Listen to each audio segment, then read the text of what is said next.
Hello, friends. Today, as promised, I will teach you how to adjust proteins, fats, and carbohydrates depending on your goals. Let's assume you're starting a body cutting phase. It's advisable to start with 2 grams of protein per kilogram of your own weight, based on approximately lean body mass.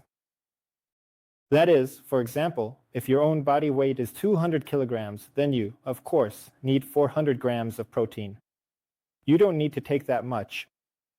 But if you have a body weight of 100 kilograms, and you roughly estimate that this is a more or less lean weight that would suit you, it's 85 kilograms, not perfectly lean, but already without obesity. Yes, take 85, multiply it by 2, and you'll get the amount of protein you need then.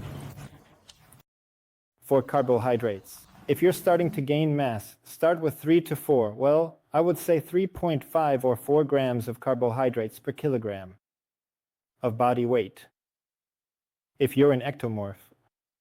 And if you gain fat very easily, start with 2.5 to 3 grams of carbohydrates per kilogram of body weight. With this amount of carbohydrates, you should be increasing your strength levels. If your strength levels are growing, there's no need to consume even more carbohydrates or kilocalories. 4. Cutting and gaining mass. We start with 2 grams of protein per kilogram of more or less lean body mass. Also, in principle, we consider carbohydrates based on approximately more or less lean body mass without obesity. We start with 3.5 to 4 grams of carbohydrates for mass, 2.5 to 3 grams of carbohydrates for cutting, and gradually reduce the amount of carbohydrates. If we are cutting and stop losing body mass, the amount of carbohydrates needs to be reduced. If we stop gaining mass, the amount of carbohydrates needs to be increased. As for fats, excess fat is simply not needed. 1 gram of fat per kilogram of more or less lean body mass. This is the starting point, the starting position for both mass gain and cutting. If a person weighs 80 kilograms, well, let's say 100, but without fat it's 80, then 80 grams of fat. You can start both from mass gain and cutting. But in the process of gaining mass, if you are increasing the caloric intake, you might face the task of consuming, for example, 3,000 calories a day. And even if you eat relatively lean, relatively clean, without eating cakes, you see that you still can't fit 80 grams of fat. It turns out to be 90 or 100. It's not fatal for mass gain, it's allowed. It's preferable that these are not saturated fats, like cream or sour cream, so that you consume more beneficial fats, for example, fat from fish, olives, olive oil, avocado, which are much healthier. Well, you can, of course, have a little animal fats, for example, those that are contained in chicken and meat. They will still be present in cottage cheese. But specifically eating butter is not necessary. It's harmful to your health if you consume a lot, like 100 grams of fat a day, or more from saturated fats. It's not healthy.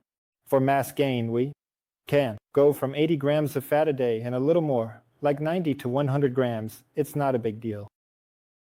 Consuming 200 grams of fat is definitely unnecessary, even the healthiest kind. As for cutting, it's the opposite. We start with 80 grams of fat. Then we begin cutting. As I mentioned, we gradually reduce by cutting carbohydrates. Initially, we had 3 grams of carbohydrates per kilogram of body weight, then 2.5, then 2. We see that carbohydrates are becoming scarce, and there's not enough energy. Before you go and reduce carbohydrates to 0, take a little. Reduce fats, not 70. It's quite possible, not 80. You can do 70, then you can do 60 instead of 70. But women should not consume less than 45 grams of fat per day. This is a very important rule. Otherwise, their menstrual cycles may stop if they don't keep fats above 45 grams.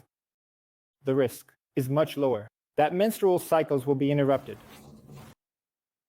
And a man can reduce fat intake to 45 grams, 35 grams, or even to zero. There's nothing scary about it, as the cutting phase doesn't last long. If we give up fat for a month, considering there are huge reserves of body fat, it's not fatal for the male body. But it's better not to do this. It's better to still include healthy fats, at least 20 grams a day. As I mentioned, like fish, and from, and other healthy types of plant fats, like avocado.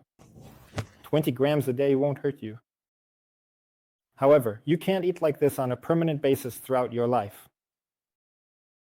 A man needs at least 60 grams of fat per day, and a woman needs at least 45 grams per day.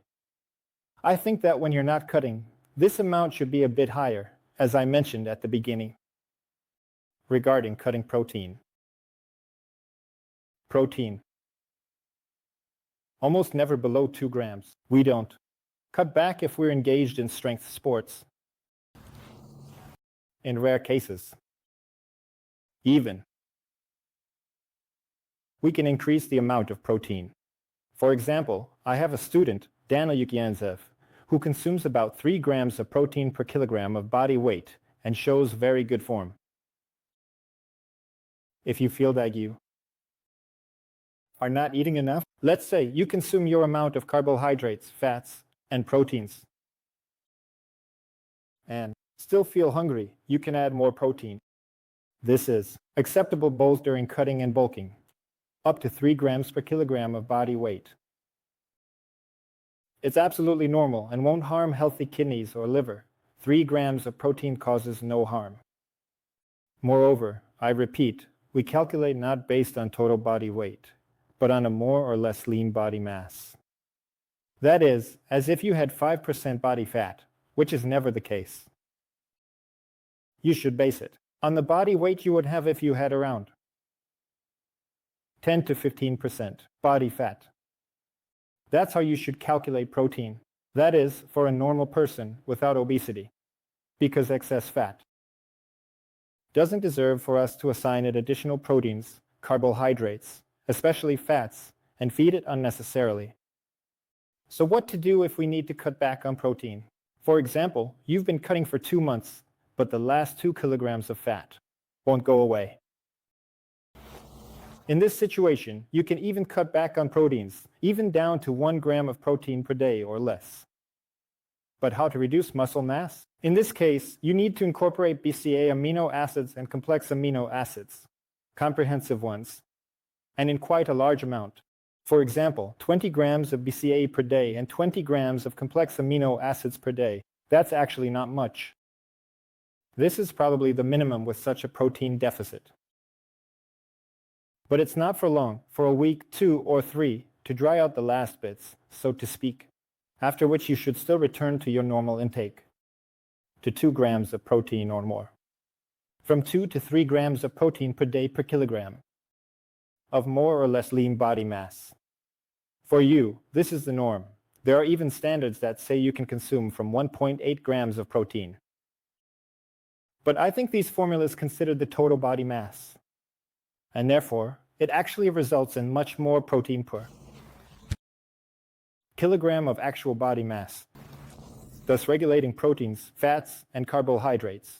You will achieve the body of your dreams, but you need to make adjustments not just once, but several times. For example, if your strength indicators have stopped growing, you probably need to increase your calorie intake through carbohydrates. If you are consuming enough protein, if you are at 2 grams of protein per day, you can try to switch to 2.5 to 3 grams. If that doesn't help, increase carbohydrates, and definitely not fats during cutting. On the contrary, if cutting isn't working, reduce carbohydrates first, then fats second, and proteins third. Such a flexible adaptive diet will allow you to look fantastic. That is, not having excess fat and having enough muscle mass to look the way you want. An athletic figure is about muscles, not fat. A toned body is also about muscles. There is no toned body without muscles, otherwise, it will be a skinny and flabby body, skinny fat. If you want it to be even more effective, message me personally. Here is my Telegram contact. and I will personally take care of you. Or use the conditions and recommendations that I provided in this video, and the effect will be good. But if you want even better results, reach out to me personally. Thank you, friends. I wish you great workouts, a successful cut, or a good muscle gain.